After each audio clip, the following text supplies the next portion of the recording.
Good afternoon, good evening, good morning. I hope you can hear me loud and clear. Here for a spontaneous stream of Qinwen Zheng against Olga Danilović. Hopefully, I'm saying Olga's name correctly. Olga, by the way, is already up a break, albeit she's now struggling to consolidate. She is at deuce. I'm going to share the score with you on the screen. Let's do so now. By the way, if you're just joining, do hit that like button. And don't forget to subscribe. And this could be a very special day in Talking Tennis history because we are just 10 subscribers away from 5,000 subs. So we might even make it during this stream. So if you want to be that lucky person who's going to be the 5,000th subscriber, do hit that button right now. Anyway, back to the tennis. We're at deuce. Qinwen Zheng, Danilović. I need a sip of water. And we now, as you can see on my screen, we now have a break point for Qinwen Zheng. Those of you just tuning in, hit the like button as well. We are now seeing this break point here for the Chinese person. Of course, we did have Djokovic winning in straight sets earlier. That's a lovely return of serve there from Qinwen. We did have Djokovic winning in straight sets earlier, meaning that Serbia obviously has a 1-0 lead. It's a good return again from Qinwen. She's on the run there a bit of a moonball, but that's a bit short. Olga should win the point from here, but she doesn't do enough, and Qinwen passes her. It is back on serve to the delight of the Chinese team. 2-1 in games, and of course, 1-0 in the tie. Hi, Matthew. Good day, everyone. How are you doing? Happy New Year is the expression, of course, we start to use come the end of December, but we're still a few hours away from that landmark moment. Did I talk about any landmark moments here on Talking Tennis? Let's get that up on the screen too. Just to reinsert, we are trying to get to 5,000 subscribers. I was tempted to say I will stay live until 5,000 subscribers, but given that might not happen until tomorrow or even next year, I thought that might be a little bit risky to make that promise.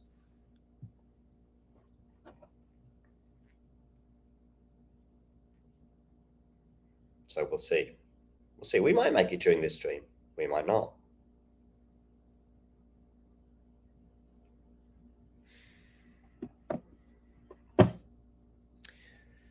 What have you made of the United Cup so far? Of course, we had a pretty epic encounter between Great Britain and the US earlier. Jessica Pegula really was very much in charge of her match against Bolter before ceding that advantage, and the Brit eventually going on to win that encounter. Very big win for her.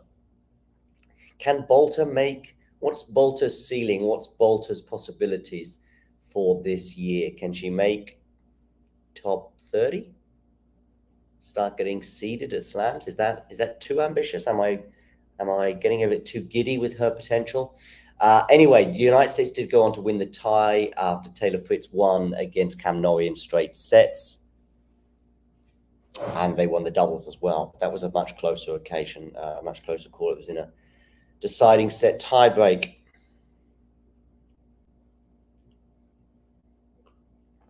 Qinwen Zheng, anyway, serving here. 1-2. She's got that break back after going down an early break. A little bit of disturbance as she pauses before serving.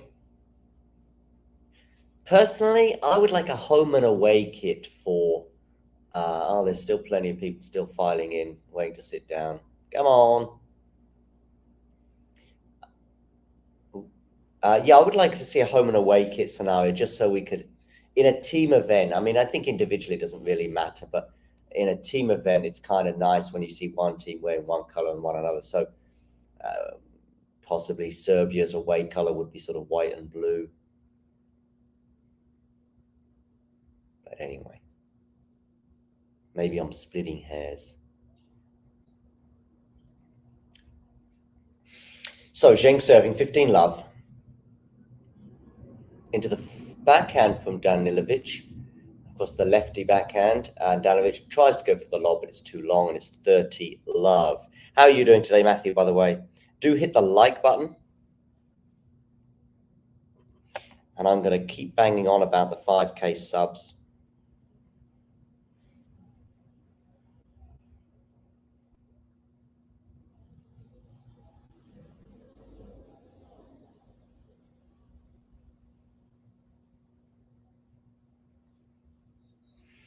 Until we get there. And then I guess I'll be talking about 6K and 10K. Shame for Katie Bowler. Yeah, Matthew, what do you think her ceiling is? What do we think Katie Bowler's ceiling is? Zheng to serve.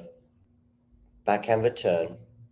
Clips the net there, but it sits up quite nicely for Olga, but she doesn't do enough with that. Does she put the volley away? No, she doesn't. Is that lob going to land in? No, it's not. So 30-15.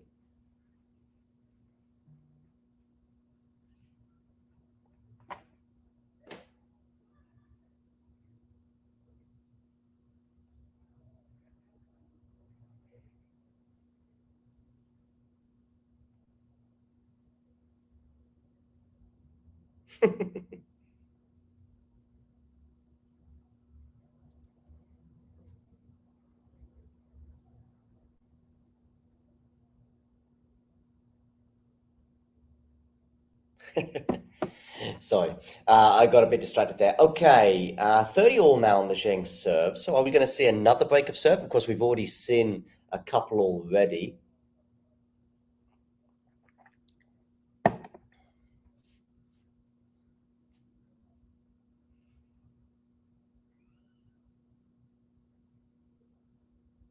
Six unforced errors, we're told, already off the racket of Qinwen Zheng.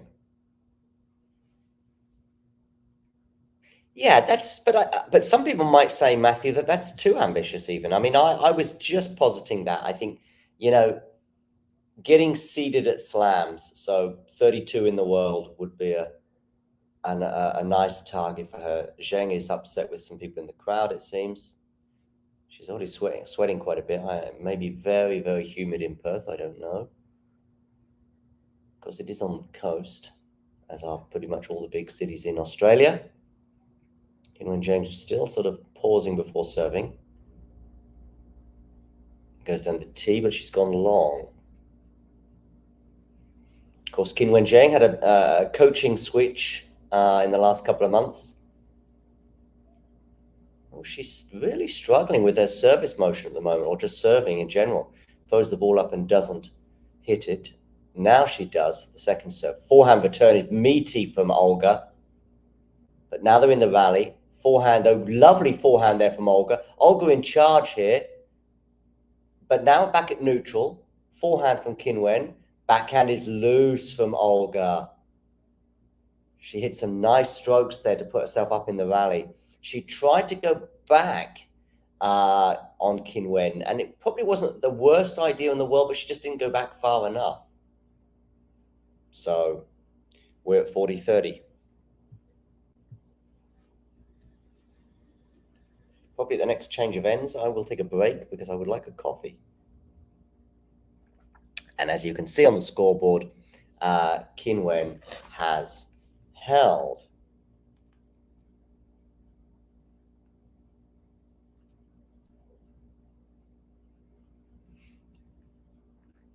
Two.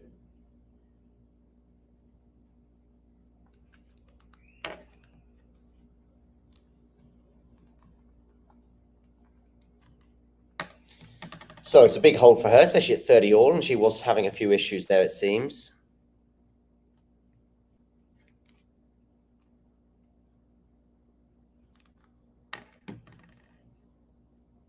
So Danilović to serve at 2 all. She had the break to go up 2 love, but she couldn't consolidate. Perariba is talking now, it seems. Finally, Olga started the match playing really well, really aggressive, not doing too many mistakes, and finally it's not easy when the opponent is putting that pressure, but finally she can come back. Now she's getting to right around in the court, and let's see if she can take an advantage now in the next games. And what are maybe just a couple of things you might mention to her on the next change of ends for her to focus on? Well, that finally is like she tries to put her rhythm in the court, like Just listening to Perriba. high moment, that this is all that started during the match, and then that entry more in rhythm, more make her play more in the returns, and Make her play a bit more on the returns there. So Perriba maybe just saying, look, make sure you get that return in, land it. Stay aggressive, but land it, if that makes sense. Okay, so back here in the match anyway, we're into a rally here. Qinwen Zheng is up, love 15, but a lucky net cord there for Danilović, and we're at 15 all. 15 all. So Qinwen Zheng is, I think, someone with potential for big things. I would say top 5. I think I was going to say top 10, but I think that maybe is, I think she should be trying to make the WTA Tour finals this year. That would be a goal for her. Her career highlight possibly was pushing Iga at the 2022 French Open. That was when I think she came to a lot of people's attention. She was pretty much the only person to push Iga at all in that tournament. And if she hadn't got ill, might have beaten her. Maybe I'm getting a bit too carried away, but she took a set off her, and if she wasn't sick, and it really made her struggle in the second set, because she won the first set, she got sort of back into it in the third set, but I think if she didn't have the physical issues, she might have beaten Iga that day, and we might even be looking at a slightly different sort of Iga dominance at Roland Garros in a way, because she's sort of almost building a reputation Rafa-esque there. She's now got 2 break points here. Qinwen Zheng, obviously changing coach. She was very upset with 4 sets departure, but it will be interesting to see if Perriba can pull off the same kind of success with the Chinese that he did, of course, with Coco Gauff. I think that he felt that 3 was a crowd with Coco and therefore decided to leave. Coco said it was for family reasons, but that obviously doesn't wash given that, he's now in Qinwen's camp. If he wanted a break from tennis, he would have taken it, but instead he's now with Qinwen Zheng. The serve is an interesting thing with Qinwen, and also her aggressive style, as maybe Perriba wants to bring a bit more caution to her game. He certainly wants to bring it in this particular encounter today, as he said, she's wild there with the backhand. So that won't impress Perra. So perhaps just sort of some controlled aggression from Zheng, a sort of more measured approach is possibly what I would say for her. Danilović is outside the top 100. We were actually discussing earlier who would be the bigger sort of outsider, Danilović against Zheng or Zhang against Djokovic. I think the bookmakers and Damien were erring towards Zhang being the slightly bigger outsider, but I don't know. I was thinking to myself when that discussion was being had that actually Djokovic was less of a favorite than Zheng. And Zheng, by the way, does break serve here. And we will take a quick break. I need a coffee, and we'll be back with you with Qinwen Zheng up a break at 3-2. You've been to the French Open final. Your breakthrough, at least standout result at the beginning of your career, was on grass against Venus. You've been very solid on the hard courts.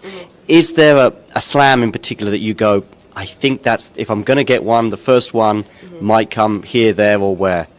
Well, I don't know. I mean, everyone, I'm like, I think this is the first one. So I don't know. I mean, obviously now going to the French, I do have a lot of confidence on the surface. But I'm not really thinking about that. I feel like, in the past I was, and it gave me some like defeats that I feel like I shouldn't have lost, maybe more so my head. So going in now, I mean, I feel like, everyone is could be the one, but I think I have to just take it a match at a time and just feel it out and enjoy it. I think when you focus too much on the destination, you don't enjoy the journey there. So now I want to focus more on the journey, and if the destination gets there, that's great.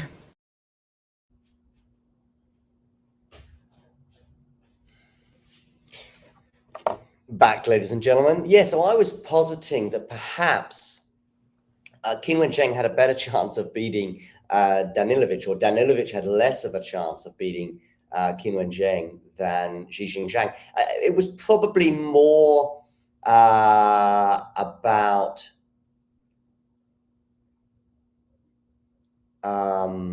it was probably more about the form of Zheng and Zhang. I think both have been playing incredibly, sort of right at the back end of last season, and then yeah. So I just thought that perhaps Zheng was probably just a little bit further ahead of Danilović than Zhang is behind Djokovic. The other thing with Zhang is I just think that he's a bit more unpredictable, and so therefore there's only 3 or 4 players in the world that you would go into a hard court match with any confidence at all against Novak at the moment. Jannik Sinner and Carlos Alcaraz. And when I say any form of any sort of confidence, I mean, given the right circumstances, perhaps Jannik in the best form of his life as he was during the indoor season and over 3 sets, or, Carlos at a Grand Slam maybe. And Medvedev, I guess you could put into that conversation. Outside of those 3, no one really can go into a match against Novak with any sort of semblance of confidence on a hard court. But there are a few wild ones on tour where their ceilings are so high that if they hit hot for 3 or 4 hours or even an hour and a half, it might be enough to give them a chance. And Xi Jinping is one of those. So maybe I was foolish to make that suggestion. Anyway, Qinwen Zheng looking pretty comfortable here on serve. She's up 30 love.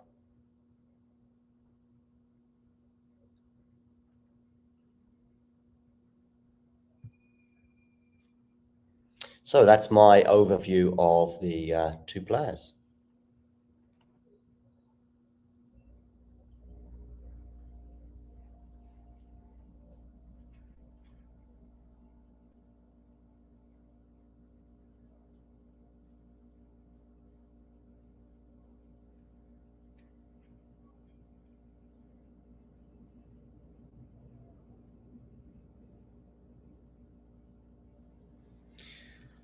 Okay, so back here at the match, we've got a lofted ball from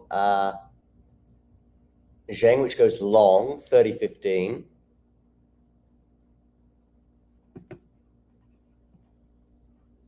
Still 10 away from 5K subs.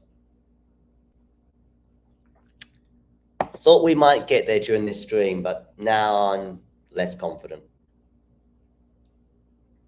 Oh, I'm going to keep commentating just while I go collect my coffee from over here.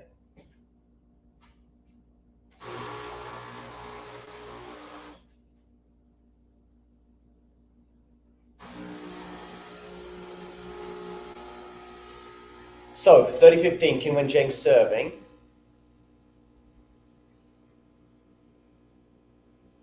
Forehand return. The other thing with Danilović, I would say, is the backhand sort of looks a bit awkward, and sometimes the result is as awkward as it suggests. Smash here from deep in the court for Qinwen Zheng. She keeps it in. Net court for the favour of Danilović, but it's a lovely forehand there from Qinwen Zheng, forcing the error. 2 game points. Danilović on her knees, or at least bending down. 40-15.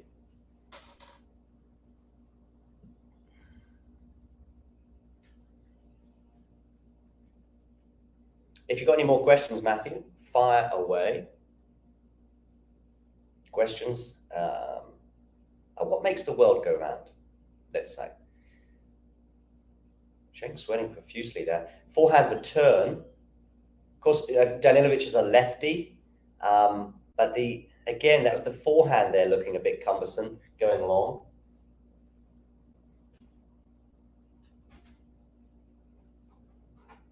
Talking of lefties, we had the battle of the friends of the show who are lefties earlier in Hong Kong qualifiers, where Dugas Aziz, or Aziz Dugas, from his point of view, the Tunisian's point of view, unfortunately, he lost in straight sets to Liam Brody. Matthew, I cannot bluff my way through this one. I have absolutely no idea. I have seen 1 point from the match, and it was a backhand winner from Rafa with the expression, of course, Rafa's back.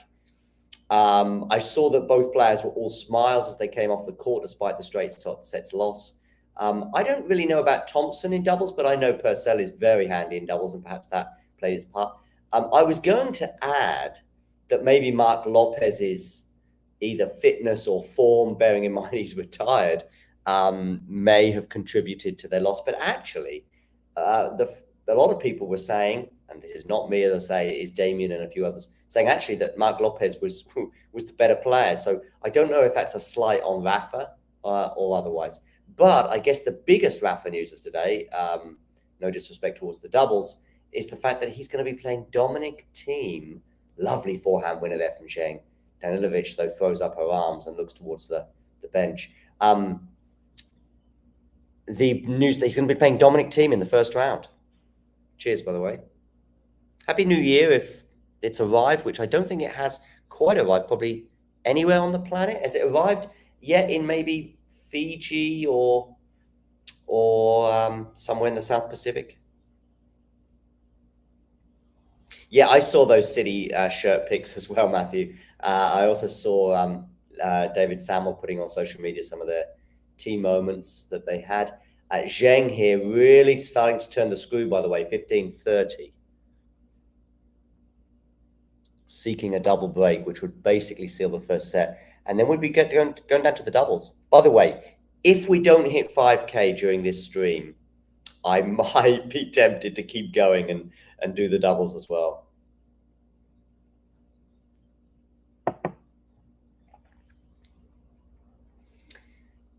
Good serve there, though, from Danilović. Was it enough to call that an unreturnable? Maybe not.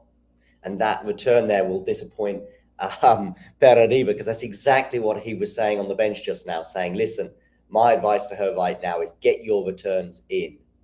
And she certainly didn't do it there.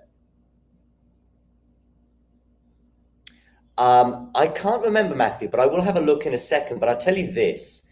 Damien, who is, of course, the challenger king in terms of knowledge, said it was a very, very winnable match. So he's obviously oh, I know who it is, Buruchaga, who, by the way, is the son of, yes, that Buruchaga, who scored the winning goal for Argentina in 1986 World Cup final. So he's playing Buruchaga. There you go. There's some knowledge for you. By the way, I have to say, I got this. We've got a game point here for Danilović. I got some of this knowledge from Damien earlier when he said he was doing the previous stream, and I wrote to him in the chat and I said, oh, Buruchaga, is that anything to do with, you know?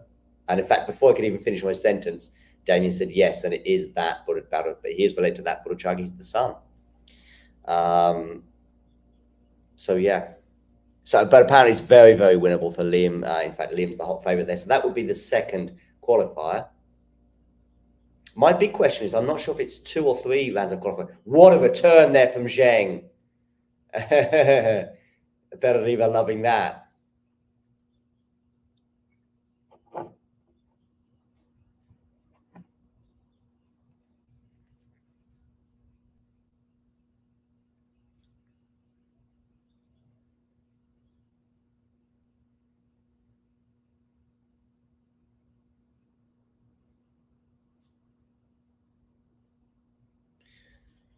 So,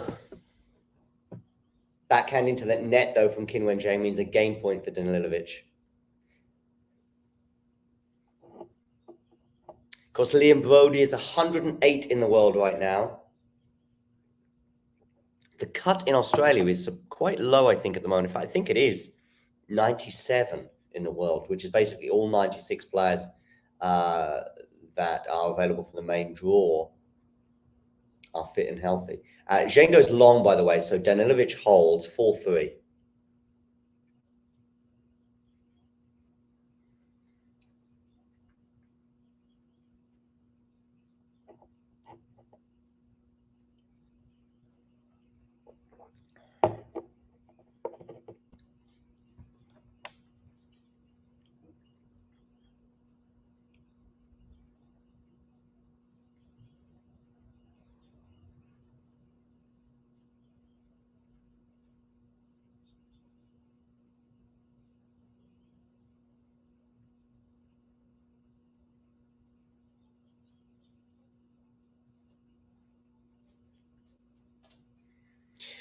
Yeah, we might do the doubles. We might.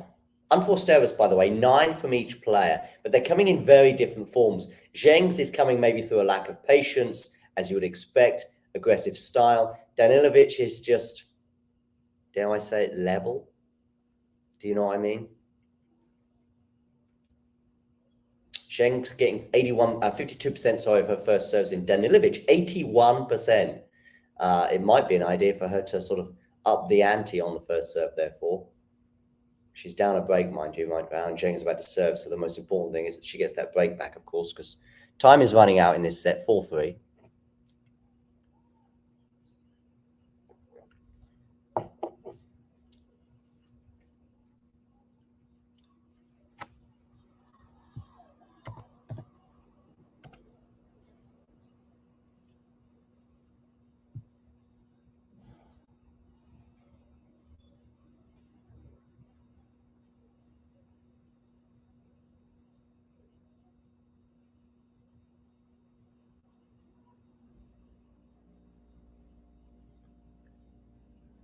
I don't know what that's about. Yeah, 4-3.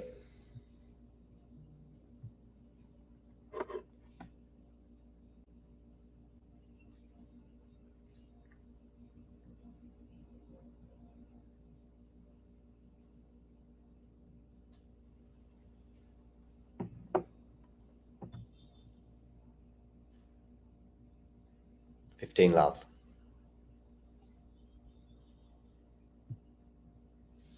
Danilović though gets 1 point back here. She goes there with a lofted sort of loopy ball that actually Zheng did pretty well to take out the air, but eventually she's forced into the error, so it's 15 all.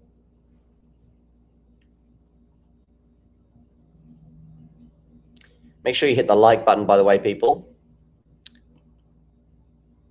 Actually, let's put a poll up, shall we? And let's talk about Zheng's ceiling.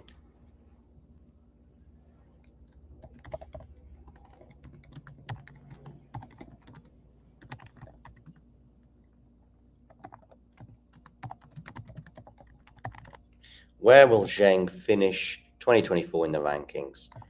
Let's go top 5. That's mega optimistic, I know, but that's the name of the game. Top 10.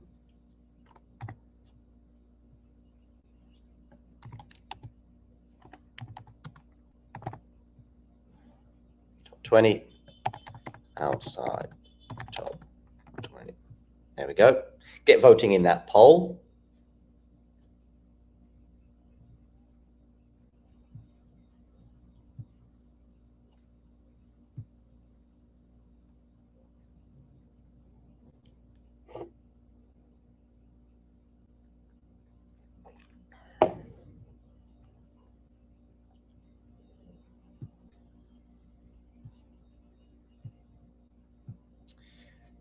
And now we have 2 game points here for Qinwen Zheng. It was a really good backhand return from Olga, but then she went a little, wild with the forehand.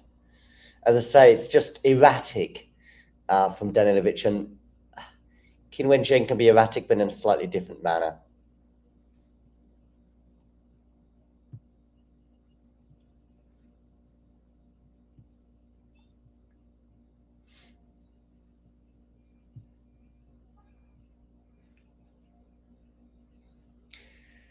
So Zheng trying to make a 5-3 lead here, and she does it with an ace, to the delight of the bench. Love that Burushaga, by the way. Love that. I mean, the name Burushaga, I don't know if it's that common. It didn't seem that common, but as soon as I heard it, I then said to Damien, Argentinian? And he said, yes. And as I said before, I could finish the sentence like that Argentinian, or related to that Argentinian. It was done.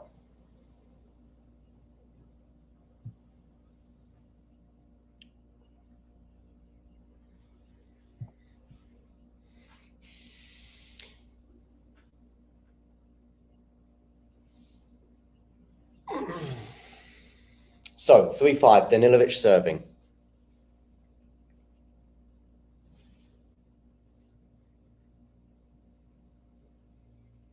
coming into the net with a backhand swing volley. She pulls it off, but now she's down in the rally and the forehand goes wide. Love 15.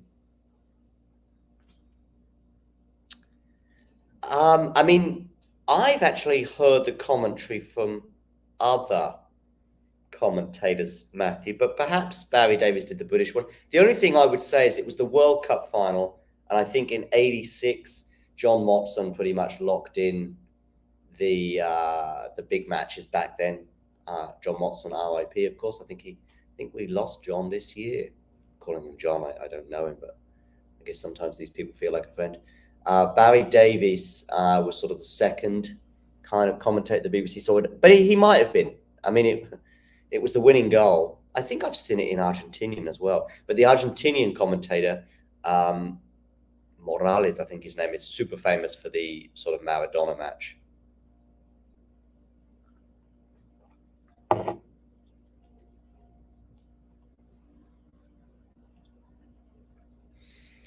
Anyway, 15 all here. Danilović obviously trying to hold to make Zheng serve it out. Serve out the first set at least. How many likes do we have on YouTube, Matthew?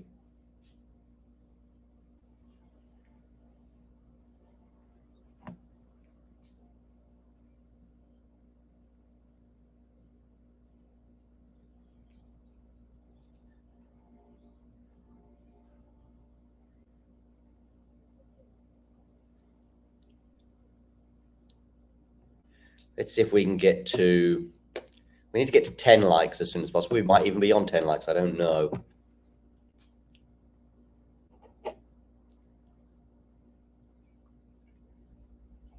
Seven, Matthew. And one of those was me. Oh, well. It's subscribers that we're after most today. We got a couple during the last match. If we get a couple more during this match, you know, I was hoping to get 5K during this match, but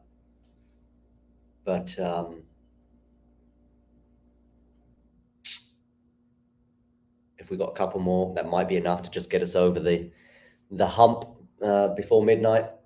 I say before midnight, it just depends on where in the world you are. Backhand return lands in from Qinwen, but it must have landed very, very deep. So blocked return from her. But the length was excellent, and it deceived Danilović enough to force her into erring. So look at this depth here. Let's have a quick look at this. Bang on the line. And she puts the forehand long. So it's 40-30. Still got a game point, though, in the bag. Backhand is wide there from Zheng. It's a forced error, though, because that was a good serve. And, yeah. 5-4. Qinwen Zheng will serve this out, and we will take a short break. Thanks for tuning into this watch along. While there's a break in play, here's a reminder to hit the like button, subscribe, and click that notification bell. Your support helps to keep the channel going. While we're here, you can now become a member to enjoy perks, including badges for the live chat, but also bonus material such as interviews with top players from both ATP and WTA tours. The membership link is pinned in the live chat. You can also follow us on Twitter, Facebook and Instagram. So whether it be serves or volleys, forehands or backhands, serve bots or drop shots, we've got you covered, whether that be via our website, talking-tennis.com, where you can read features and interviews from our top writers. Or if you prefer us in audio form, you can subscribe to our podcast on Apple, Amazon or Spotify, or wherever you get your podcasts from. Remember, we offer you wall-to-wall coverage via our regular watch-alongs, magazine shows such as Nick's WTA Weekly or Damien and Mario's ATP version. Plus, we deliver top content from people on the ground, actually at the tournaments, so you get even nearer to the action. So, what are you waiting for? Hit that subscribe button so you don't miss out on all things tennis.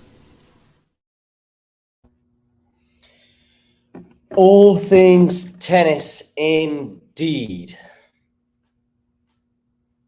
Zheng here, serving for the first set. 1 coffee down, 1 coffee to go.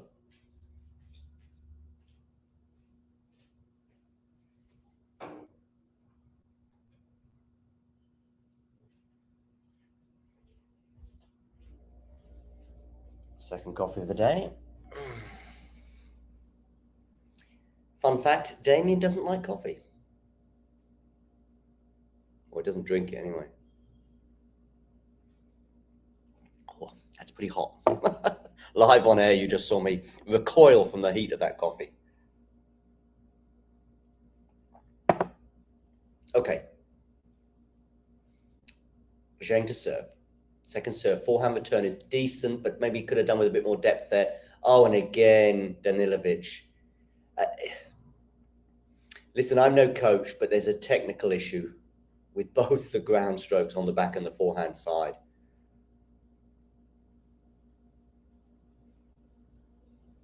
Is that something that can be coached out of her or into her? Let me know in the live chat what you think. Second serve again here for Zheng. Didn't do too much harm on the previous serve in terms of the point.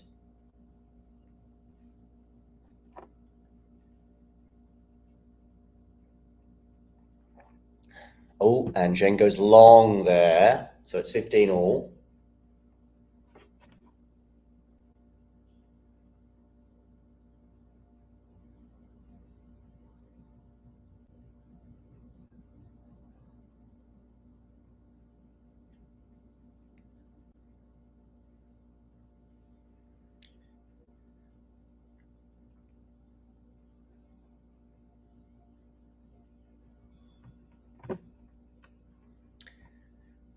(30-15) now, Zheng.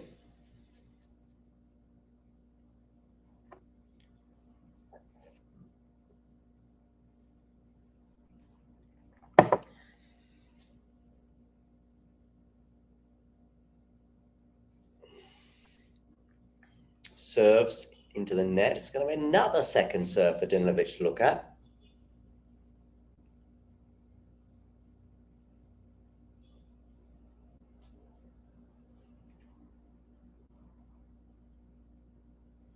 Forehand return, forehand to forehand right now. Of course, righty to lefty.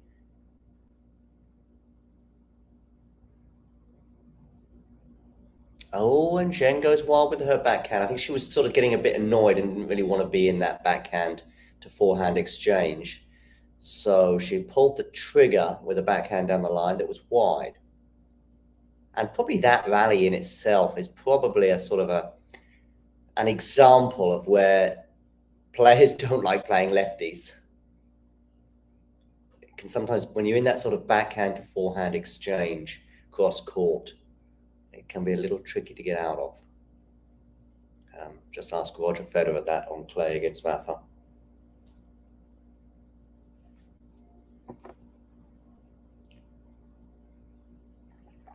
Zheng will be keen to get a first serve here, and she gets it.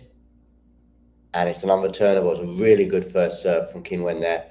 40-30, bringing up set point for the Chinese as they try to level the tie. Remember, Djokovic winning the first match earlier against Zheng. So it's 1-0 for Serbia in the tie. But Zheng here trying to force the doubles. Goes long on the first serve.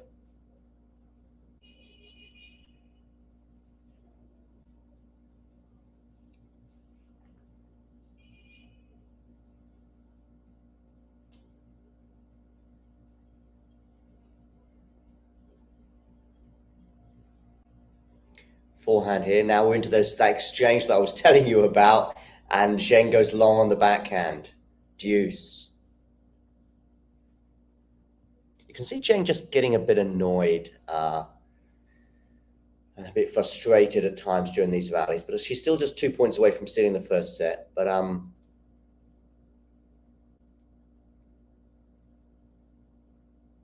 with all the exact characteristics, with all the exact same levels, If Danilović is a right-hander, Zheng has won this first set already. There we go. Zheng again getting annoyed with some people in the audience. Or is she getting told off for taking too much time, maybe? Ah, I missed this, sorry.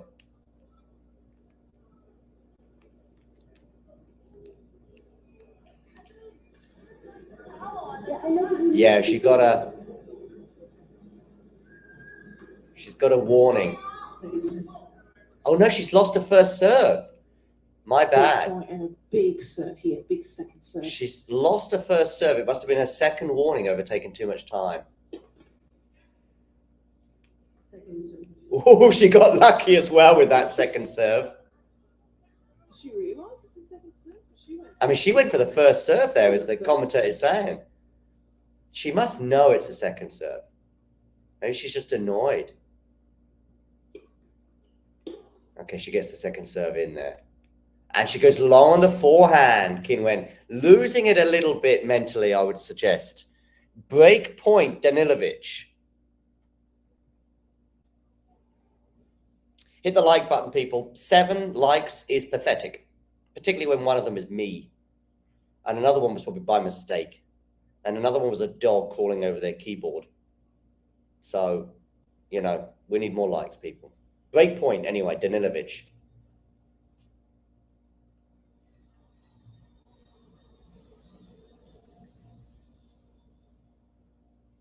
Second serve as well here. Qinwen Zheng under pressure. Under pressure. Forehand return. Forehand from Qinwen, though, is big, but it's not big enough. Forehand from Qinwen had a chance to go into the net there, didn't take it. Will she regret that decision? Danilović turning the screw a little bit here. This is turning into a pretty good rally. Qinwen here. Good backhand from Qinwen cross court, forcing the error deuce. She goes for the towel. She needs to be careful because the shot clock is just ticking now. And of course, the next time she takes too long, she will get a point. And we've only not even finished the first set yet, and she'll get a point deduction. Anyway, deuce number 2. Qinwen, of course, has had, I think it's 3 set points so far. Might be 2. Goes down the T there on the first serve, but no.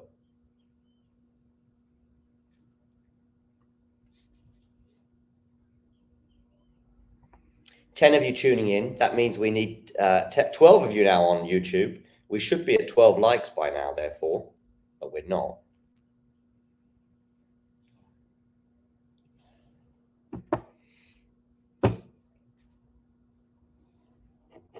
Second serve, Qinwen Zheng, deuce.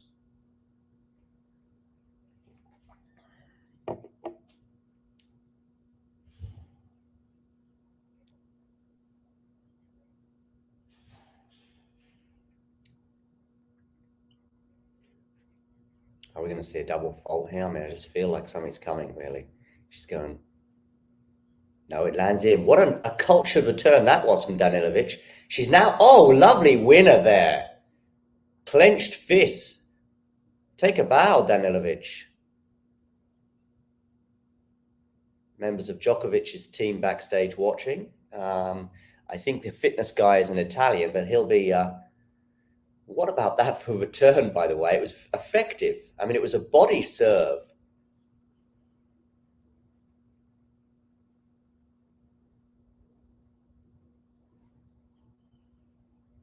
Second serve. Break point Danilović. Qinwen Zheng. She's struggling a bit in the physicality of this at the moment. Throws up the ball toss. We've seen that a few times as well today. I mean, she's still serving for the first set. Let's remember that. But listen, that could be very different in a few seconds. It's a very tame second serve from Qinwen. Is Danilović going to make her pay? Pretty much at neutral here as they go down the center of the court. But now Danilović, backhand cross court. Qinwen looped up. Good backhand on the rise there from... Oh, lovely depth there from Qinwen, though. Forcing the error. Wonderful depth there from Qinwen under pressure. And we're at deuce.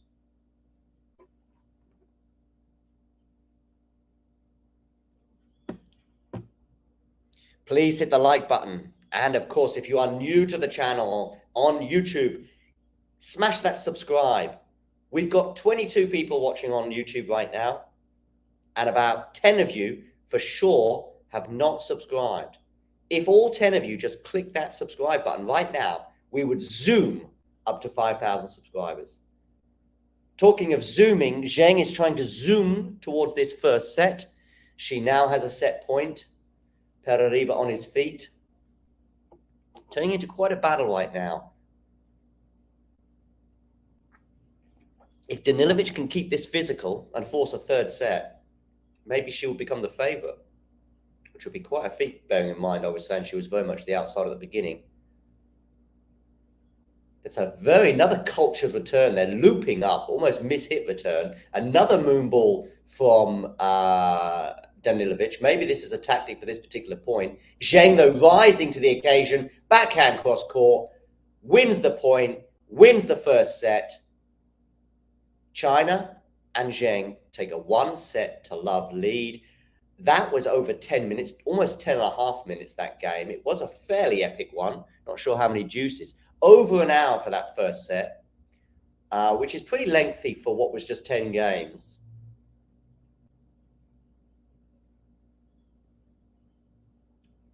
And she's blowing her nose as well. I know she's got a cold lingering. Danilović, by the way, whenever she loses a point, and of course there she lost a pretty significant one in terms of losing the first set, she's sort of remonstrating with either herself and the team. Let's have a quick look at some of the stats there. Olga's first serve percentage, as I said, was at 82, I think it was at one point, staying pretty high. 76% of her first serves landing in. And she'll be probably keen to sort of pick up the ante, if you like, up the ante on the first serve.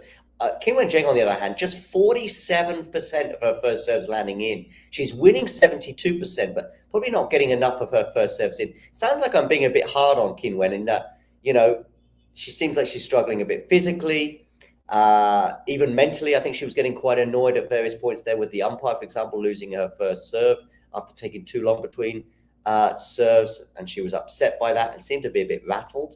And yet, I'm saying all those things, she did win the first set. And she did so by not necessarily playing her best tennis. So how about that?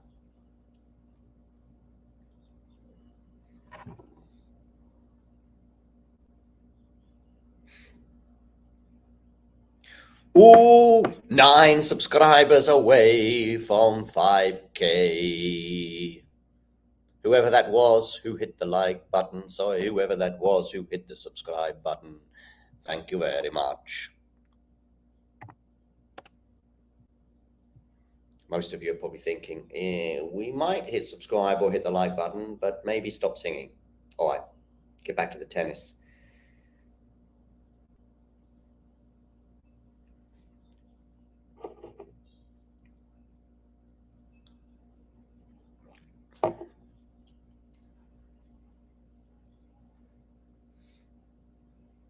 So, Danilović to serve first.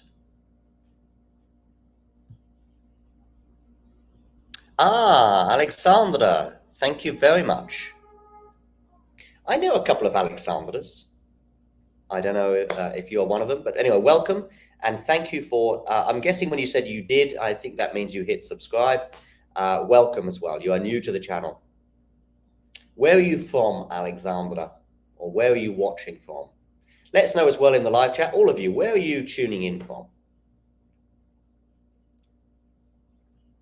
And who are you supporting today? Get voting in our poll, by the way, the Qinwen Zheng poll. Oh, has Chess Monarchy as well just hit the subscribe button? Is that what you're teasing me with there, Chess? Oh, how about 7 Chess Monarchy? Because somebody else has also hit subscribe as well. So now, thank you to Chess Monarchy, thank you to Alexandra, and thank you to somebody else, whoever you are. We are now 7 subscribers away. Chess Monarchy, where are you tuning in from? Matthew, I think, is in the UK. This match, of course, taking place in Perth, west coast of Australia. Trying to get to 5K. ideally during this stream, but next best thing would be before midnight. Before midnight in Australia would be great, as we're sort of covering Australia right now. You're from Serbia, but watching in Chile. Wow. Are you in Santiago, Alexandra? ¿Hablas español? Yo he vivido en Santiago. Yo he estudiado allí. So I lived in Santiago in Chile. I studied one of my semesters for my master there. Double fault from Danilović, which if you're Serbian, Alexandra, will not be good news for you. So from Serbia, watching in Chile, that's a good combo.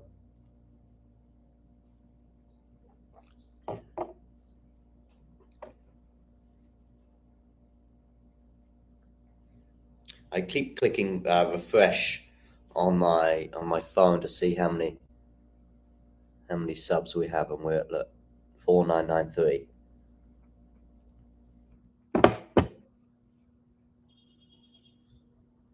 Lovely shot there down the line. 15-40, 2 break points here for Qinwen Zheng to go up a set and a break. Maybe she's settling a bit now, having had some of those little frailties we saw from the Chinese at various points in that first set. But now she's got the chance to go up a set and a break.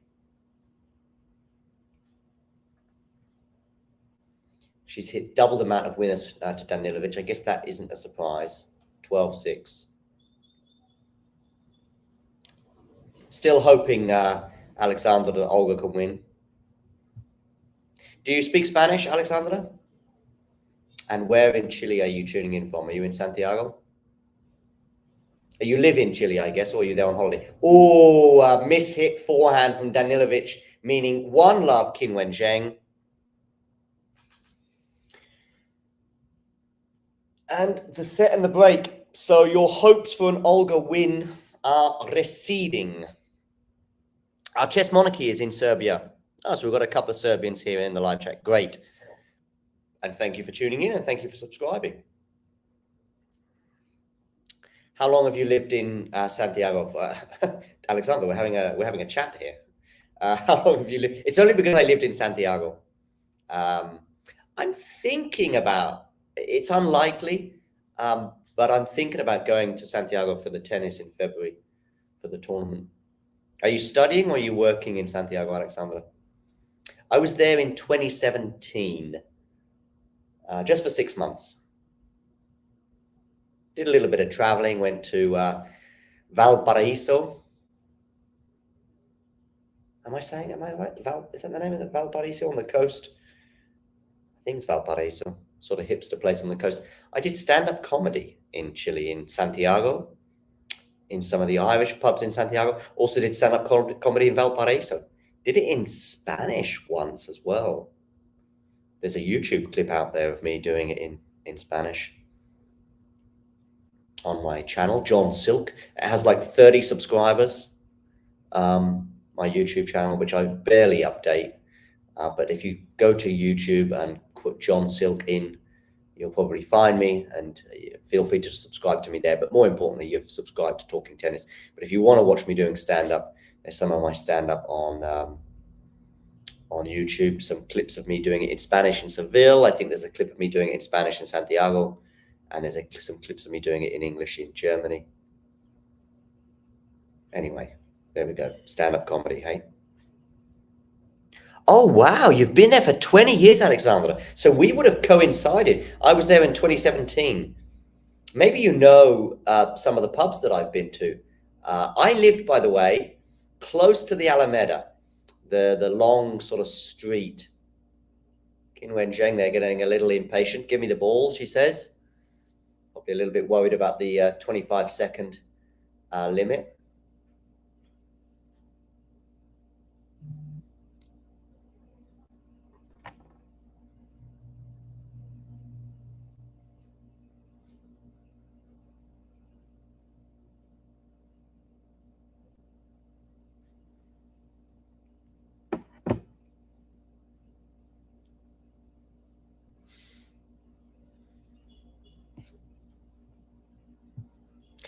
Some of the other scores, by the way, from earlier on today, as I said, friends of the show, Liam Brody and Aziz Dugas, fought it off in Hong Kong, qualifying round 1. Liam Brody winning 6-3, 6-3. So he is through to the next round of qualifying there as he seeks to make the main draw. He will play the Argentinian Burruchaga in the next round, Andres Burruchaga, who won in 3 sets over the Belgian Delors. And yes, Andres Burruchaga is related to that Burruchaga, as in the guy who scored the winning goal in the 1986 World Cup final. He's the son. So those two will play in the next round of Hong Kong qualifying. And yeah, by the way, Andy Murray and Holger Rune in doubles action in Brisbane. They lost, though, in a deciding set tie-break to Karatsev and Safiullin. By the way, talking of Safiullin, he is going to be playing, I think, Ben Shelton in the singles round 1, which is a really fascinating round 1. It's a really tough first round for Ben Shelton, I would argue. I would even say that's 60-40, really, in terms of who's the likelier one to win. Karatsev is a potential, by the way, second round opponent for Rafa Nadal in Brisbane. Before that, though, Rafa Nadal will have to overcome Dominic Thiem in the first round in Brisbane. Wow. Rafa Nadal, by the way, was in doubles action earlier, losing in straight sets to the Australian pair of Purcell and Thompson, 6-4, 6-4. Nadal was alongside friend and, of course, coach Mark Lopez. And so they lost in straight sets, but they were all smiles afterwards. So I guess not too many concerns for Rafa there, although he'll be playing against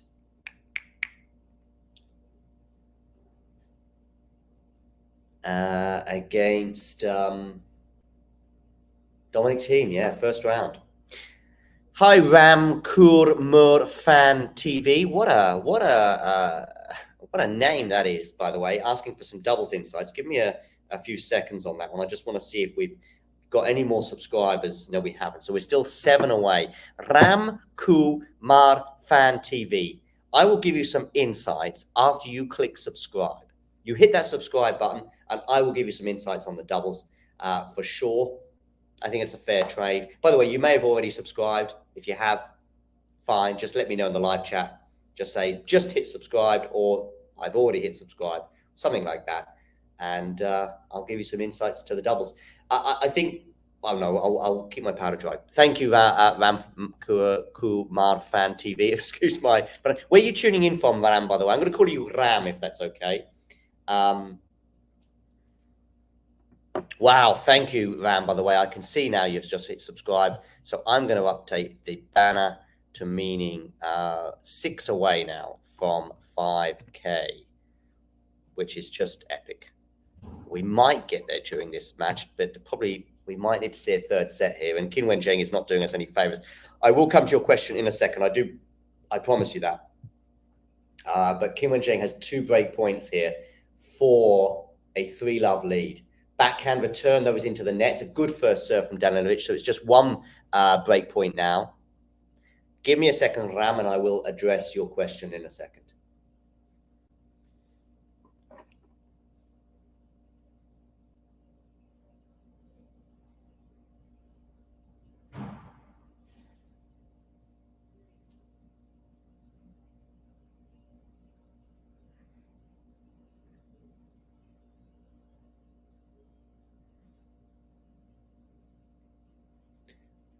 And Zheng gets the break, and it's 3-love. So receding chances of us hitting 5K during this particular match. But we will be bringing you to the doubles match, by the way. Me and Damien will be live for that after this match finishes. We'll be back in 90 seconds after a short break. And Ram, that is when I will give you my thoughts on the doubles encounter, which is coming up. Thanks for tuning into this watch along. While there's a break in play, here's a reminder to hit the like button, subscribe, and click that notification bell. Your support helps to keep the channel going. While we're here, you can now become a member to enjoy perks, including badges for the live chat, but also bonus material, such as interviews with top players from both ATP and WTA tours. The membership link is pinned in the live chat. You can also follow us on Twitter, Facebook and Instagram. So whether it be serves or volleys, forehands or backhands, serve bots or drop shots, we've got you covered. Whether that be via our website, talking-tennis.com, where you can read features and interviews from our top writers. Or if you prefer us in audio form, you can subscribe to our podcast on Apple, Amazon or Spotify or wherever you get your podcasts from. Remember, we offer you wall-to-wall coverage via our regular watch-alongs, magazine shows such as Nick's WTA Weekly or Damien and Mario's ATP version. Plus, we deliver top content from people on the ground, actually at the tournaments, so you get even nearer to the action. So, what are you waiting for? Hit that subscribe button so you don't miss out on all things tennis. 3-love, Qinwen Zheng. Okay, to your question regarding the doubles, Ram. Tuning in all the way from the Philippines. Thanks, Ram. Yeah. By the way, how many hours until how many hours have we got, Ram, to get to 5K where you are? I'm guessing about 4 hours away from midnight. Can we get 6 subscribers in the 4 hours? We'll find out. Okay, regarding the doubles. So, given that China look like they're going to seal this particular match and therefore make it 1-1, I'm pretty sure that Djokovic will end up playing the doubles. And so the first thing I would like to say is Djokovic doubles, I would suggest if he played doubles all year round, would probably make the top 10 in the world. But bearing in mind he barely plays it, that is going to be, yeah, it's going to be interesting. Danilović, of course, would not maybe help that doubles pairing, if you like. And so I would say it's 50-50, Ram. Yeah, it will say 4.99, Matthew, but that means we're 10. That's sort of, it rounds it to the, what do you call it? The nearest, no, it doesn't do the nearest 10. It rounds it down 10, if you like. So even if we were 1 away, Matthew, it would still say 4.99. But I know we are closer than that. We are 6 away. Yeah, 6 away. So it's 4.994, but it'll say 4.99. So anyway, back to the doubles. Yes, Ram. Yeah, so we're looking at probably a 50-50, maybe. I mean, the thing is, Zhizhu Zheng in doubles is not exactly 2.5 hours. Oh, that might be a push for us then, Ram, to get to 5K subs in 2.5. I think we'll make it at some point before midnight, but it might be midnight European time rather than midnight your time, because I think 6, we're getting about 1 subscriber an hour. That's kind of where we're at the moment. But I have to say, I wasn't confident of making it before midnight, but now I think, thanks to this stream in particular, but also the previous stream with Damien, I think now we'll probably make it. We're going to bring you the doubles, Ram. So if you're still awake and you want to see in the new year with Talking Tennis, we will be live for the doubles match as well. Damien and I are going to bring you that. And I'm really optimistic that we'll get to 5K during that stream, which will be a pretty landmark moment. And it might happen before midnight in the Philippines. But by the way, if you don't tune in, Ram, and you want to spend it with other people rather than Talking Tennis, I completely understand. You can always have us on in the background. Anyway, Zheng has a game point here for a 4-love lead.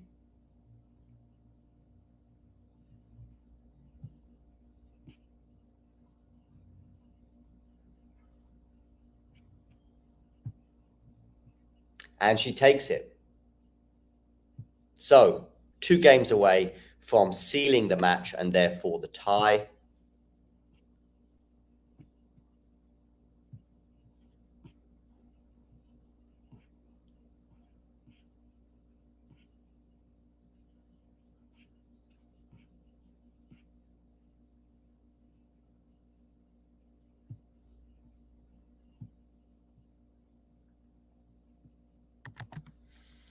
Danilović to serve, love 4.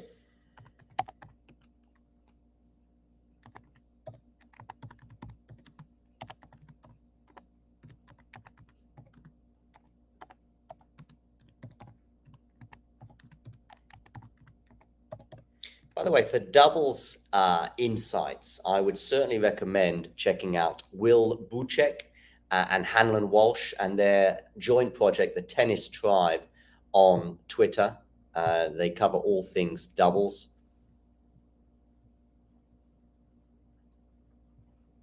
There you go. There's their Twitter feed. Check out those guys for doubles info. They've got a website, as you can see, but also a podcast. So make sure you tune into that and follow them on all the socials. Will and Hanlon are regulars on our show. I say regulars, they come on 4, 5, 6 times a year. Generally, I have them on after the slams. So give them a follow, and also you'll see them on Talking Tennis from time to time.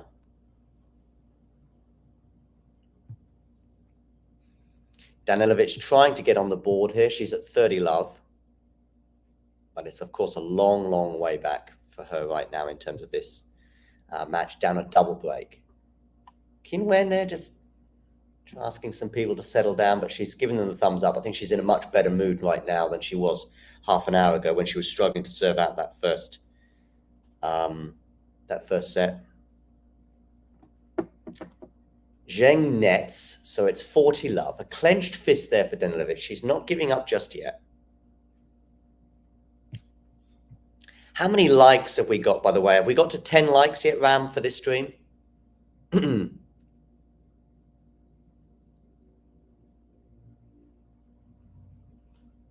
15 people tuning in. We just need 5, or sorry, 6. There's 16 people right now. 6 of you for sure have not subscribed. If you click that subscribe button, we would get to 5K and I would shut up talking about it. Okay, into the rally here. Lofted ball from Danilović. Is that a winner? It is. What a lovely, sublime sort of smash down the line for Qinwen Zheng. When I say a smash, it sounds fairly easy, but actually it was a lofted bouncing smash that she had to hit, a fairly deep one. Really amazing technique, and it's clipped the line. Actually, probably got a little bit lucky. Olga there can't believe it. She smiles at that one. It was long on the first serve. 40-15. Oh, 14 likes. That's not too bad, Casey. How are you doing, Casey, by the way? Thanks for joining us for this 5K watch-along party. Most of you are probably tuning in, of course, for the tennis, but we're egomaniacs, so we're just trying to get to 5K. It's now 40-30, by the way. It's a good return from Qinwen Zheng, forcing the error, much to the chagrin of Danilović. Words like chagrin, by the way, are not used that often. Now we're going to get to 20 likes before the end of this stream. I guess that depends on Qinwen Zheng, actually. If she closes this out and she gets a bagel, I don't think we'll make 20 likes before the end of the stream. But if Danilović gets back 2 breaks, then we might well do it. Goes down the tee with that one. Unreturnable. 4-1. Hold serve.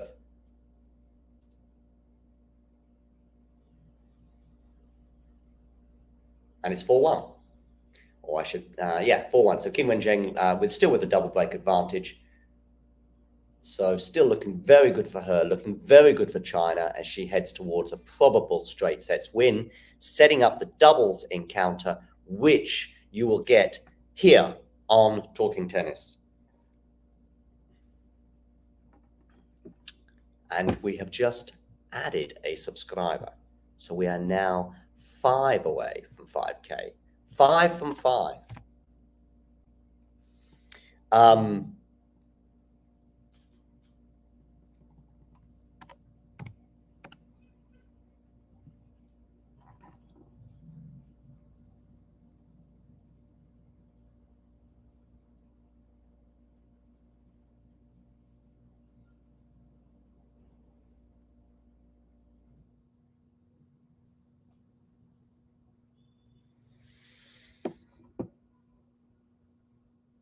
Yep.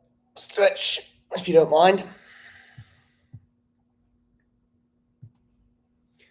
there's a woman in a crowd with her entire face painted in the Serbian flag and the word Nole written on her.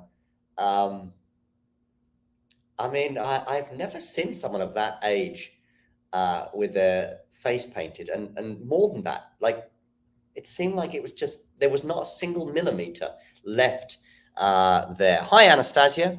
Anastasia, I'm sure you've already done it, but just in case you haven't, hit the like button. I know. Anastasia, by the way, you'll not be surprised that I've probably been talking about the 5K figure more than the tennis. Probably to the annoyance. Probably we're hemorrhaging subscribers right now because I keep talking about it. Yeah, thanks. I'm sure you did.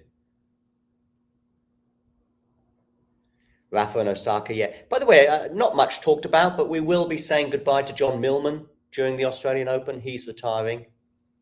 So Mukova, unfortunately, has pulled out injured. I know that's a couple of days old, that news, but there might be one or two people tuning in that don't know about it.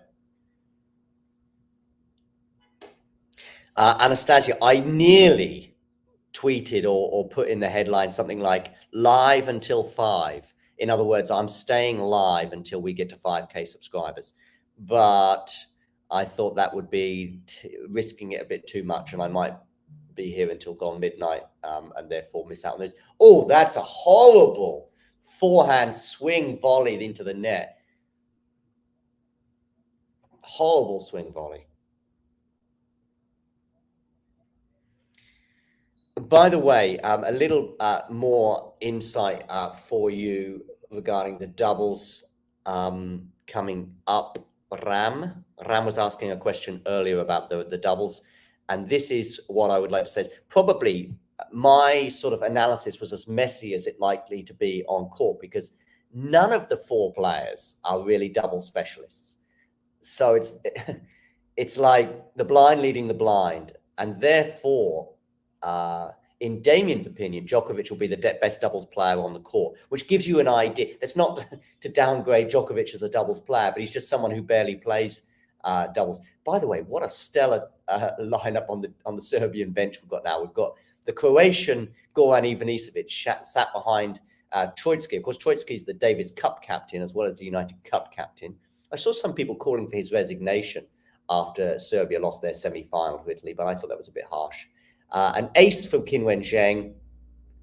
We have the United Cup, and we have this sort of, obviously it's a nation's event, but we often get people of different nationalities. We've got a Spaniard, for example, in Perth on the bench for China.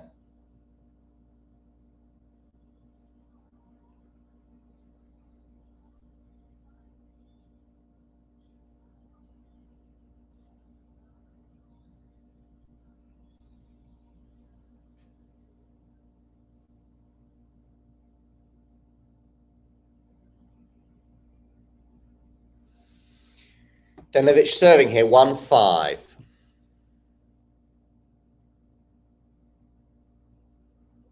Qinwen Zheng is wearing the Spanish flag. I hadn't noticed that.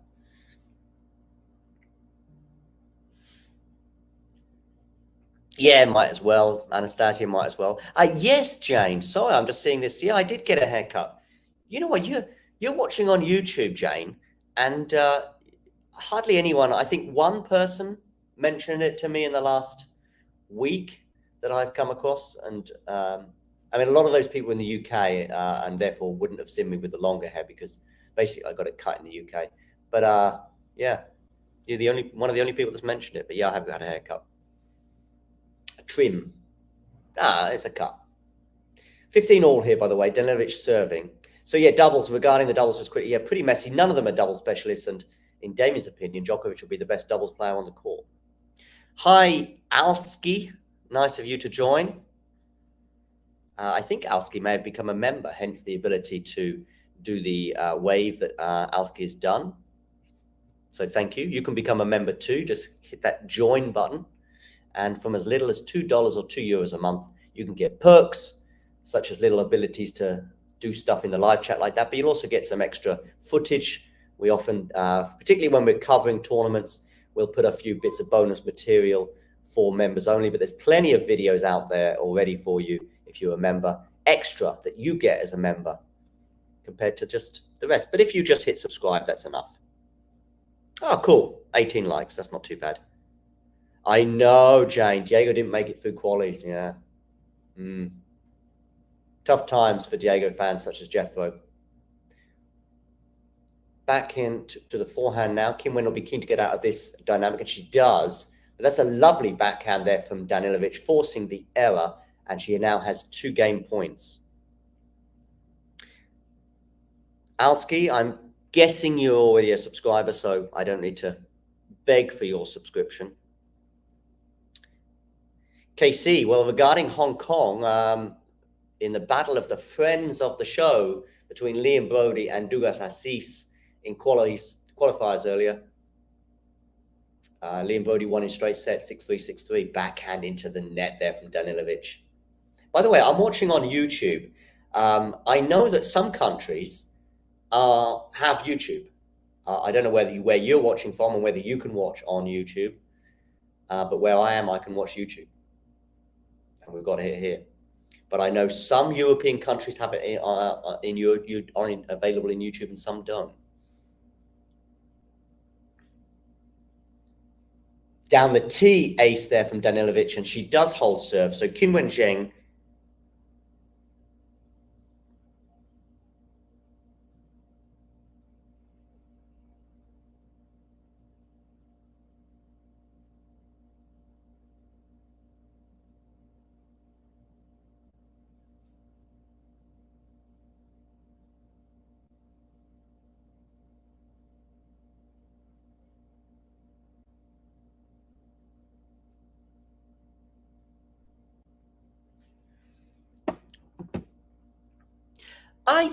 actually, Matthew, that's a good question. Surprised about that? Yeah, I think I was. I mean, what I would say is, it's a friendly parting of the ways, and I think Ferreira has rocked up somewhere. I'm just trying to think where he's rocked up, but he's rocked up somewhere else. But it seemed to be a very friendly parting of the ways, as most coaching splits are. Unlike Qinwen Zheng and Forzet, that was not a friendly parting of the ways. Forzet, of course, now with Naomi Osaka. But yeah, I was surprised. I thought Ferreira had taken him to the next level in 2022. And yes, 2023 was a little disappointing for Francis, winning in Stuttgart being the highlight. But, the US Open run to the quarterfinals was both a highlight and a low light in a way, in that I heard Gil Gross on his podcast saying it sort of felt like a lack of fun year. And I think, in my opinion, it was kind of summed up by that US Open run in that he got to the quarterfinals there, but it felt a bit flat against Ben Shelton. And of course, Anastasia, who's tuning in the live chat, she was there for that particular encounter.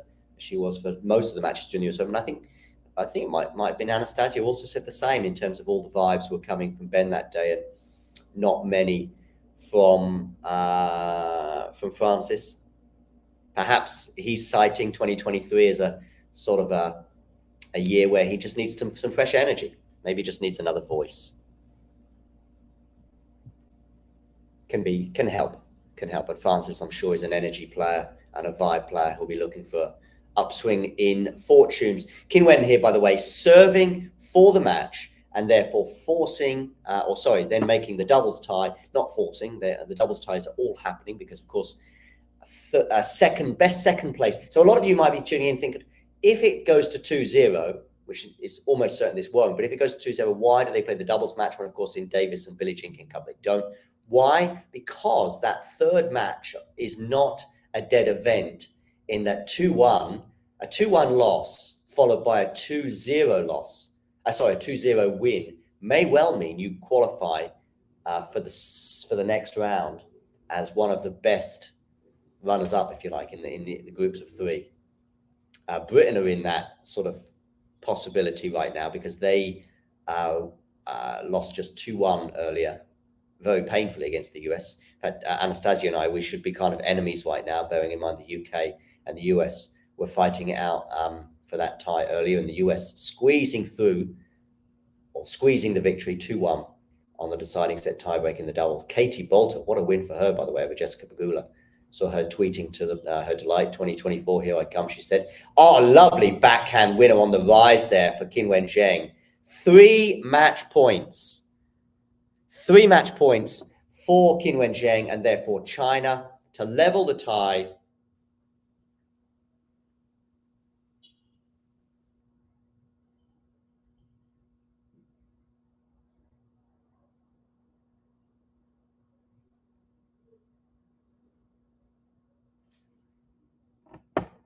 Katie Bolter was phenomenal. I have to say, I think I tuned in when it's a double fault from Qinwen Zheng, 40-15. I think I tuned in to that match. And I think it was like a set and a break up for Pegula. And then I went back to sleep again, and Katie Bolter won the match. So I don't quite know how that happened. But yeah, for those of you in the live chat that did let me know, I did watch it, let me know what you think. And let me know what you think about Katie Bolter's ceiling. Talking of ceilings and Katie Bolter and a wild forehand there, 40-30. So that's 2 match points gone awry from Qinwen Zheng. I think she's just in a hurry to get this over and done with. I was going to give you some insights there onto something, but I can't remember what it was. Katie Bolter. Oh, yeah, sorry, the poll. Yeah, I've got a poll. Qinwen Zheng, get voting in the poll. What do you think? Where do you think she'll end? Oh, a lovely ace there down the tee, sealing that game set match. Qinwen Zheng, 6-4, 6-2. It was looking anything but comfortable for Qinwen at the end of the first set. And that game was the match. Olga breaks in that game at the end of the first set, and she threatened to do so. Qinwen was struggling. She lost a serve at the end of that first set, and she was looking flustered, both physically and mentally, and frayed. And Olga was threatening to get it back on serve. And if she wins that game, who knows? Maybe she goes on to win the first set in a tiebreak, and we've got a much longer affair. And as I said then as well, if this match had gone 3 sets, I think it would have been very interesting. Maybe Olga would have been the favorite. Just physically, Qinwen just was struggling a bit in that first set. But she goes up an early break and never looked back in the second set. Maybe, Anastasia, when you talk about the flag, I think you were talking about the colors, the red and yellow colors, I guess. There's a hug there from Qinwen and Perariba, her new coach. Perariba's had a trim, by the way, both in terms of the beard and the hair.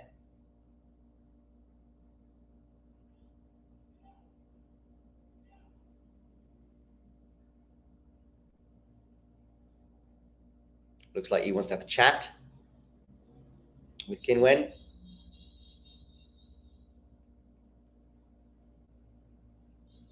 I do like these United Cup jackets, by the way. I don't know if you can buy them, but they look pretty cool. Yeah, the colors, haha. Yeah, so get voting in our poll. Fantasy scores. Playboy Nick. By the way, Playboy Nick, hit the like button. And if you haven't subscribed, Playboy Nick, please do so. A very curious handle you have there, by the way. Fantasy scores, I guess there's sort of fantasy tennis. Is that like where you're making predictions, I suppose? And therefore...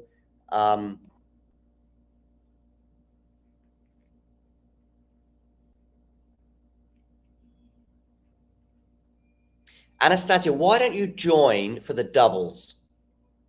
That would be cool. We're going to end this stream in about, I don't know, sometime in the next 30 seconds or so, maybe a minute.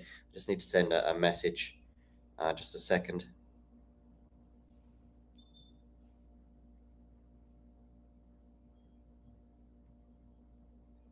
Just give me a second, Anastasia. I'm going to do a double stream. I'm going to do a separate stream for that, Anastasia. You can join me and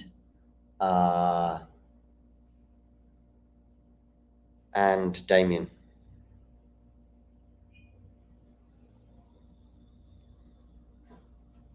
Let's have a quick listen to Qinwen Zheng. Yes, the match is over, and Qinwen Zheng won 6-4, 6-2. Because I didn't expect I will get the second warning because I didn't check the clock. So after the time She's talking about the time violation. And that's super important game at 5-4. I think she had got a lot of break point. And now if I hold the serve, will be set for me. If I don't, will be 5-5. And in that moment, everything can happen because today a lot of crowd are supporting to Serbia. So yeah, but I'm happy that I can hold that moment at the end, get the set. That was not easy for me. Now, it's a perfect segue into my next question. Crowd, Serbia, pressure, and Novak Djokovic in mixed doubles. So if you're coming back out, playing against him, what is that going to feel like? I know you want to also get his autograph, you said after the press conference as well. He's your idol. How much are you looking forward to playing this match? Well, at this moment, I will see nobody in front of me, just a player against another player.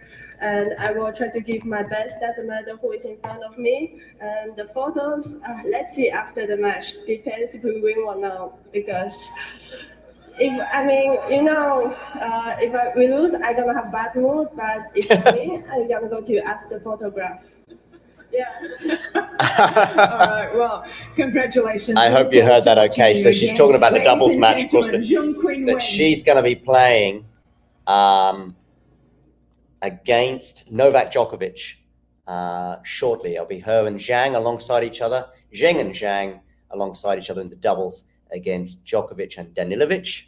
That is to come. We will bring that to you on the channel. I can assure you of that. I know she is a fun player. Oh, that's good. You won some money, Nick. By the way, Nick, I don't know if you're a subscriber, but if you aren't, please hit the subscribe button.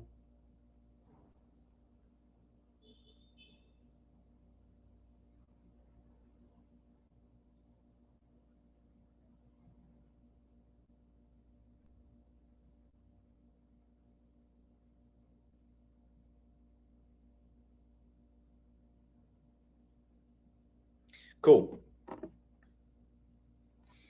Just looking at some stats there. Zheng up the first serve percentage in that second set, and it may well have been part of the reason that she managed to hold serve so comfortably throughout, 57% overall in the match, and she was below 50 at the end of the first set, so she whacked that up. Oh, by the way, we are now 3 subscribers away from 5,000. How about that, ladies and gentlemen? So I'm sure we probably won't make it during this stream, but we will during the next one. And when you say the next one, what are you talking about, John? I'm telling you, we're going to bring you the doubles as well. So, yeah, we're bringing you the doubles. And, yeah, that's to come. I'm just setting up that stream right now. So, yeah. Okay, cool. I'll see you in a few minutes for the doubles. Damien and Anastasia will join us for that. While I set that up, I'll play a couple of videos here, and I'll see you. I'm going to post the link for the doubles match in the live chat shortly. So if you're thinking, I don't know where I can find the doubles, it's coming. But if you've hit the notification bell, I'm sure you'll get it anyway. But I'll bring this stream to an end. We're still 3 away from 5,000, but I'm sure we're going to hit it. Probably during the next stream, which I'll post for you in the live chat shortly. But anyway, like and subscribe and all that other jazz, you know the drill. And I'll speak to you soon. If you enjoyed this video, make sure you hit that like button. Don't forget to subscribe and click that notification bell so you don't miss out on all things tennis.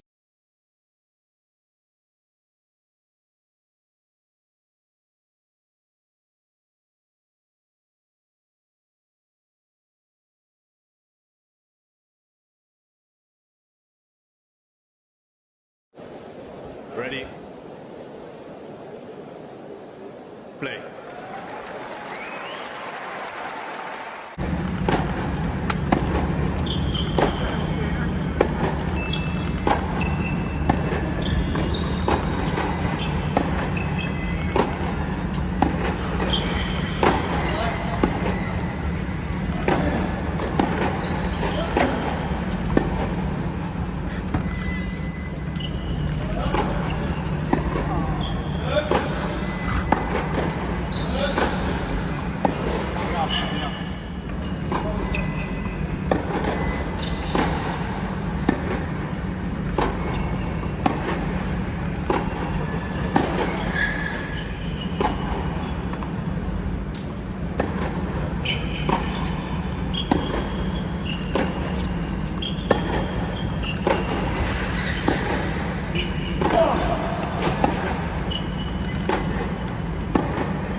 If you enjoyed this video, make sure you hit that like button.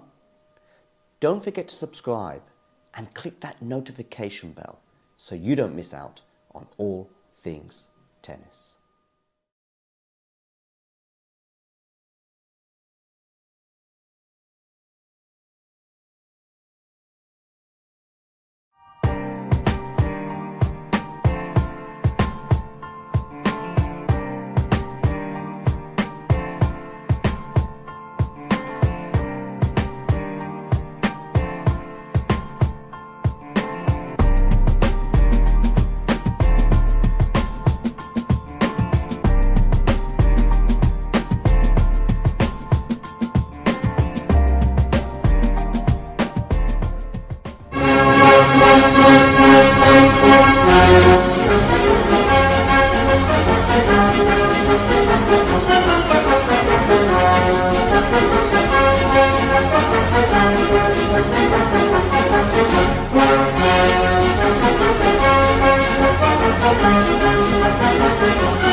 Ready?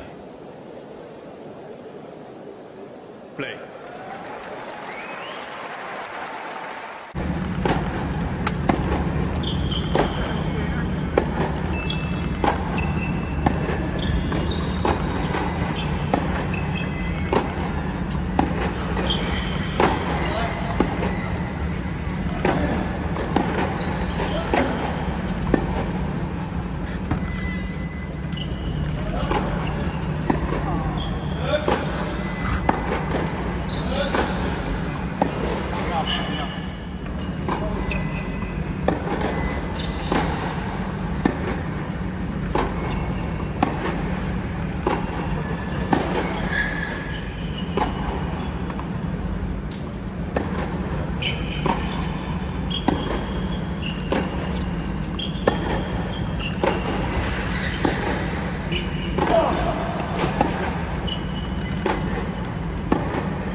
มากเลย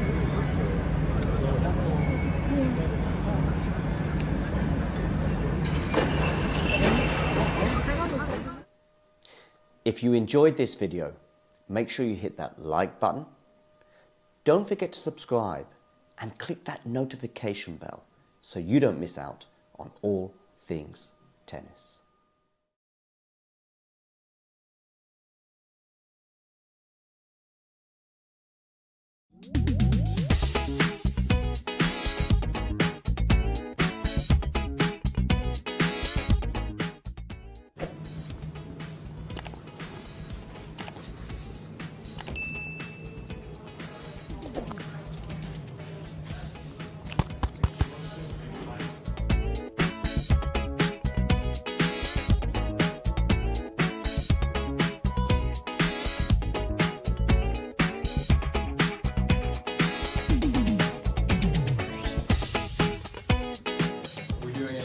John, I won't want to go cool down, but we can do a couple. Yeah, right now? Okay. Sure. Okay, great. You got it all inside of you. Yeah, should work fine. Can I have 10 seconds or 20 seconds? Okay. I didn't know, sorry. All right. That's fine. He just wants to. Yeah. Yeah, no, that's fine. You can just come the time and then Feel it to be true. And when you dance out.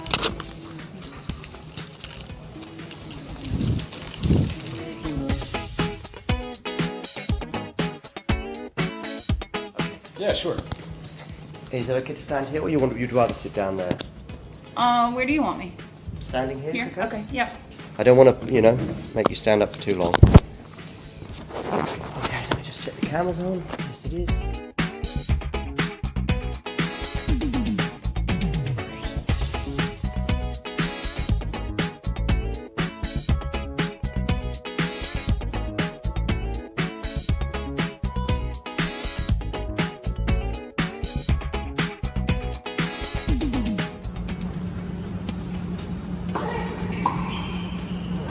What a return!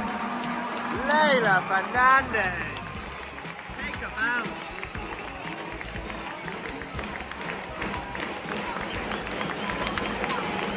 Match point, ladies and gentlemen. Championship Billie Jean King Cup point. Get her in somehow.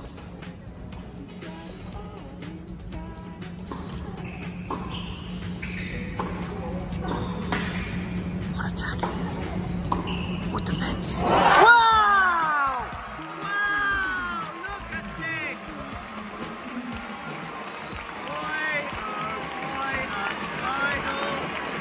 I was probably a little bit bamboozled with with everything. Sorry.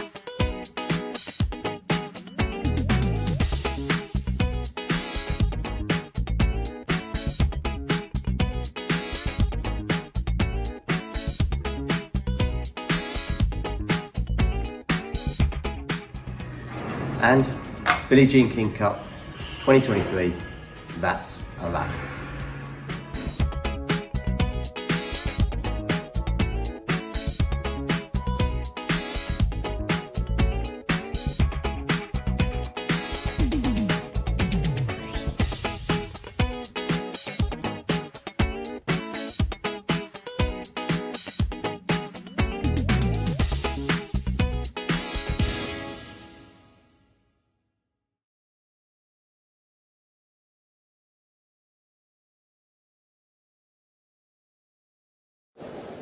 Ready. Play.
quando mi fa male.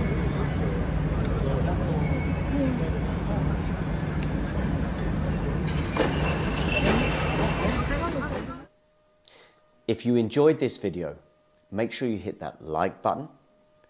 Don't forget to subscribe and click that notification bell so you don't miss out on all things tennis.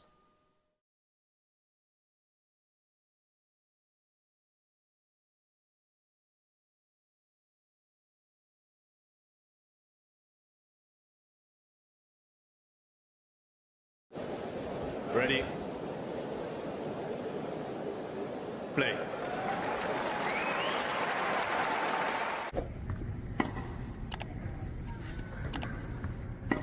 And now here I go slice.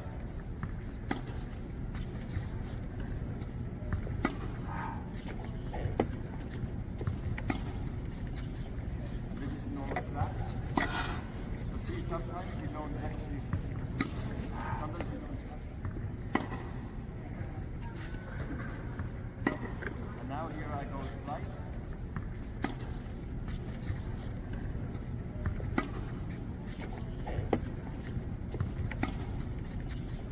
And this is normal flat.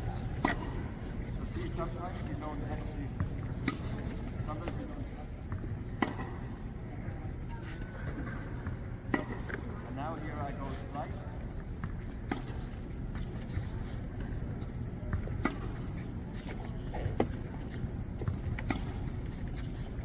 This is normal flat. So see, sometimes you don't actually, sometimes you don't. If you enjoyed this video, make sure you hit that like button. Don't forget to subscribe and click that notification bell so you don't miss out on all things tennis.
Inshallah, have on chauffeur.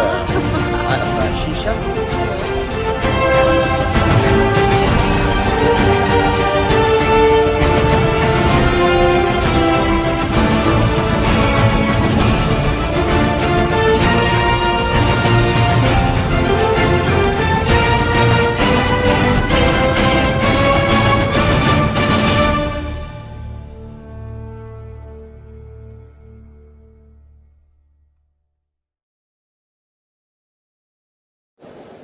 Ready?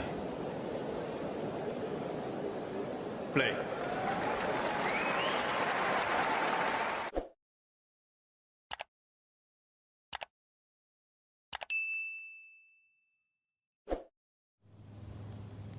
Emma Raducanu has given an interview with the BBC where she's outlined her plans to return from injury, when that will be. She's also explained what she's been up to whilst away, and she's been watching much tennis. She's also got an answer for the critics, of which, some are on social media, but also, of course, many within the media. And she's also explained which is the slam that she would most like to win. What is her ultimate dream in tennis? So as I say, the interview was given to BBC London earlier on today, where she outlined her plans to return to next season, and also how she would one day love to win Wimbledon. So she will make her return to tennis next season after struggling with injuries mainly since May, She obviously had injuries since then, but she hasn't played since May. She withdrew from the Madrid Open, I think on the eve of the tournament, to basically have some operations. She's missed 3 of the 4 Grand Slams. She did play in Australia, where she lost to Coco Gauff. And of course, just a couple of days ago, she dropped out of the world's top 200 and did confirm in this interview with BBC London that she will not be returning to the tour until next year. Britain didn't make the Billie Jean King Cup finals, which will take place in Seville in the south of Spain in November. Also, she has no hope of making the WTA finals, also in November. So she confirmed that next season will be her return to tennis. 20-year-old also said that the slams are obviously finished now, but it has been difficult to watch them go by. She was just said, "I want to stay in my lane as much as possible and keep focused on my recovery," were her exact words. The 20-year-old has been hampered, though, by injuries since winning that US Open title in 2021, when remarkably she managed to qualify and go all the way to the title without dropping a set in New York. She also made British #1 at one point as a result, but has not gone beyond the second round of any Grand Slam since that mesmeric, incredible run 2 years ago, when she became the first British woman in 44 years to win a major singles title since Virginia Wade. She was also asked about how she deals with criticism, and Raducanu had this to say: "The fact they are still talking about me, even though I'm not at these events, is just a compliment. Someone told me once, for example, 'Worry when they're not talking about you,'" she added. Raducanu has, of course, returned to the practice court. We did see some glimpses of her playing some short tennis in August, for example, the first time since she underwent surgery earlier on this year. And in fact, she only did play 10 matches in the first 5 months of the year. She said she does hope to return to better form and fulfill her Wimbledon dreams. "Wimbledon is the dream," she said, "and always has been growing up." Of course, she's from the UK, so it makes sense. She said, "It's the ultimate dream to win Wimbledon." Back in May, she seemed to undergo 3 successful surgeries. She said that she underwent the surgeries on both of her wrists and her ankle in a letter posted on social media. In fact, she said at the time, "It's safe to say the last 10 months, so that would have been the summer of 2022 until these surgeries in May of this year, have been difficult as I dealt with a recurring injury on a bone of both hands," she said at the time. She said she tried to manage the pain and play through it for most of the year, but in the end, it was just getting too much. She was missing so much of training as well as certain tournaments anyway, that for her it made sense to go ahead with these procedures. Well, now she has confirmed that she will be back. I would imagine, therefore, for the Australian swing, maybe United Cup, end of December, beginning of January perhaps, for the 250 in New Zealand or elsewhere. And then, of course, the Australian Open. If you enjoyed this video, make sure you hit that like button. Don't forget to subscribe and click that notification bell so you don't miss out on all things tennis.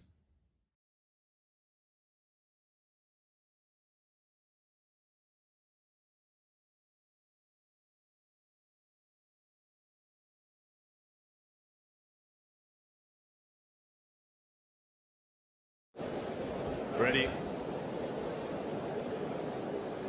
Play.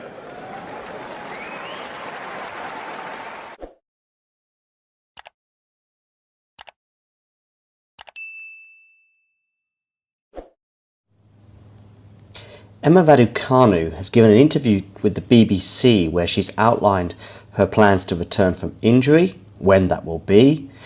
She's also explained what she's been up to whilst away, and she's been watching much tennis. She's also got an answer for the critics, of which, some are on social media, but also, of course, many within the media.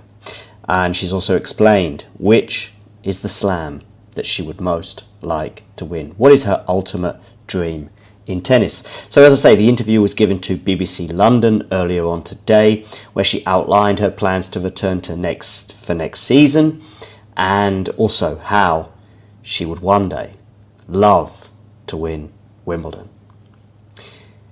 So she will make her return to tennis next season after struggling with injuries mainly since May. She obviously had injuries since then, but she hasn't played since May. She withdrew from the Madrid Open, I think on the eve of the tournament, to basically have some operations. She's missed 3 of the 4 Grand Slams. She did play in Australia, where she lost to Coco Gauff. And of course, just a couple of days ago, she dropped out of the world's top 200 and did confirm in this interview with BBC London that she will not be returning to the tour until next year. Britain didn't make the Billie Jean King Cup finals, which will take place in Seville in the south of Spain in November.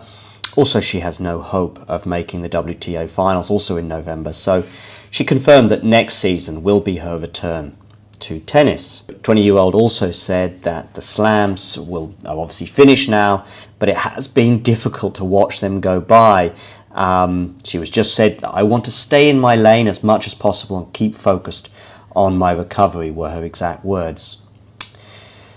The 20-year-old has been hampered though by injuries since winning that US Open title in 2021, when remarkably she managed to qualify and go all the way to the title without dropping a set in New York.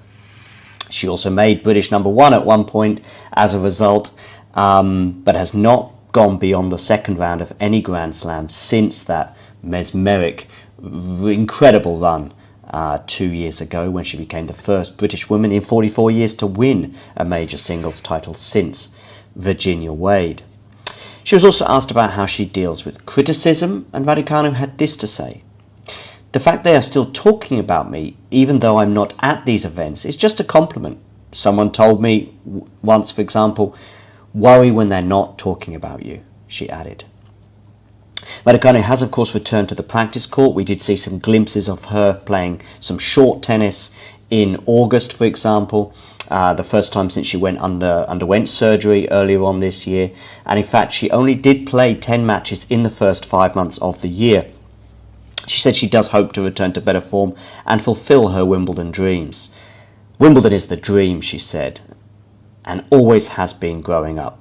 Of course, she's from the UK, so it makes sense. She said, "It's the ultimate dream to win Wimbledon." Back in May, she seemed to undergo 3 successful surgeries.